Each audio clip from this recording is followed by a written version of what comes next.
GST எதுக்கு எடுத்தாலும் GST. நீங்க எல்லாரும் ஒன்னே ஒரு விஷயம் தான் சிந்திக்கணும். நம்ம பாக்கெட்ல ஒரு 100 ரூபாய் சம்பாதிச்சோம்னா அது நிலைச்சு நிக்குதா? இல்ல, அப்படியே தண்ணி மாதிரி போயிடுது. இதுக்கு முழுக்க முழுக்க காரணம் இந்த மத்தியில் இருக்கிற பாஜக.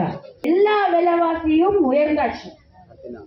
நம்மளோட சொத்து வரியா இருக்கட்டும், இல்ல நம்மளோட மின் கட்டணமோட இது அவ்வளவு ஏத்தியாச்சு, 3 மடங்கு ஏத்தியாச்சு.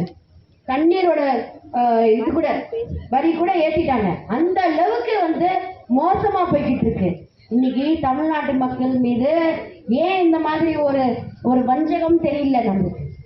அப்படியே மக்கள் வயிற்றுல அடிக்கிறாங்க. அங்க மத்தியில் இருக்கிற பாஜக எல்லாத்துக்கும் டாக்ஸ் ஜிஎஸ்டி போட்டு நம்மள புடுங்குறாங்க, ரத்தத்தை உரிகிறாங்க அப்படின்னு தான் நான் சொல்லுவேன்.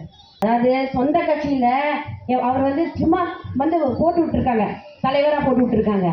ஆனா அவர் அந்த கட்சியிலேயே கூட தேர்ந்தெடுத்தா கூட அவங்க தேர்ந்து தான் எடுத்திருக்காங்களே தவிர அவங்கள ஒரு எலெக்ஷன் வச்சாச்சுன்னு வச்சுக்கோங்க, அங்கேயும் தோத்துருவா. ஏன்னா யாருக்கும் அவரை பிடிக்காது. நான் அந்த கட்சியில இருந்து வந்திருக்கேன். ஏன்னா வாயை திறந்தா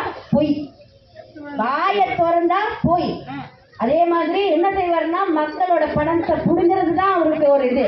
எல்லா பிசினஸ் ஆளுங்க, பெரிய ஆளுங்க கிட்ட இருந்து சரி, சின்ன ஆளுங்க கிட்ட இருந்து சரி, பணத்தை மிரட்டி புடுங்கிறது. இதுதான் அவங்களோட ஒரு வேலையாவே வச்சுக்கிட்டு இருக்காங்க. அதே மாதிரி கட்சியில இருக்கிற பூரா பயிரும் இப்ப எப்படி சேர்ந்திருக்காங்கன்னா, எல்லாம் ஜெயில இருந்து வந்தவங்க, கஞ்சா விற்கிறவங்க, பெண்களை பாலியல் தூண்டல் பண்றவங்க, இப்படிதான் கட்சியில இருக்காங்க.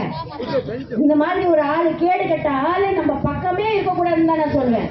விரட்ட ஓட வேண்டும் அவங்கள. ஓகே, ஏன்னா அவ்வளவு மோசமான ஒரு ஆள். இப்போ திருப்பூர்ல கூட இப்ப சமீபத்துல சாதாரண கேள்வி ஜிஎஸ்டி பத்தி கேட்டாங்க.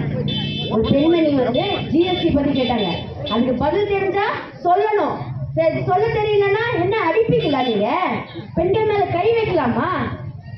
நான் இந்த கட்சிக்கு, அனைத்து இந்திய அண்ணா திராவிட முன்னேற்ற கழகத்து கட்சிக்கு நான் எதுக்கு வந்தேன்னா, அவ்வளோ அற்புதமான ஒரு கட்சி, மக்களுக்காகவே இயங்கக்கூடிய ஒரே ஒரு கட்சி. புரட்சி தலைவர் எம்ஜிஆர் அவர்களும் சரி, புரட்சி தலைவி அம்மா அவர்களும் பார்த்து ஏழை எளிய மக்களுக்கா இருக்கட்டும், தாய்மார்களுக்கா இருக்கட்டும், எல்லாருக்கும் பார்த்து செஞ்ச ஒரு விஷயங்களா இருக்கட்டும்.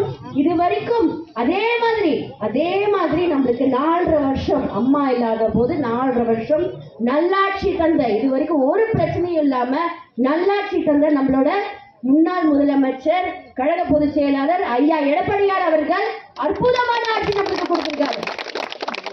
இன்னைக்கு மக்கள் எல்லாரும் ஏங்கிட்டு இருக்காங்க. போற இடத்துலலாம் எல்லாரும் கேட்கறது ஒரே ஒரு விஷயம் என்னன்னா, ஐயோ நம்ம ஐயா திருப்பி வரணுமே, அவர் திருப்பி மீண்டு வரணுமே. கண்டிப்பா நான் சொல்றேன், 2026 அவர் மீண்டும் முதலமைச்சராக வருவாரு. செய்திகளை உடனுக்குடனும் துல்லியமாகவும் தெரிந்து கொள்ள சப்ஸ்கிரைப் பண்ணுங்க.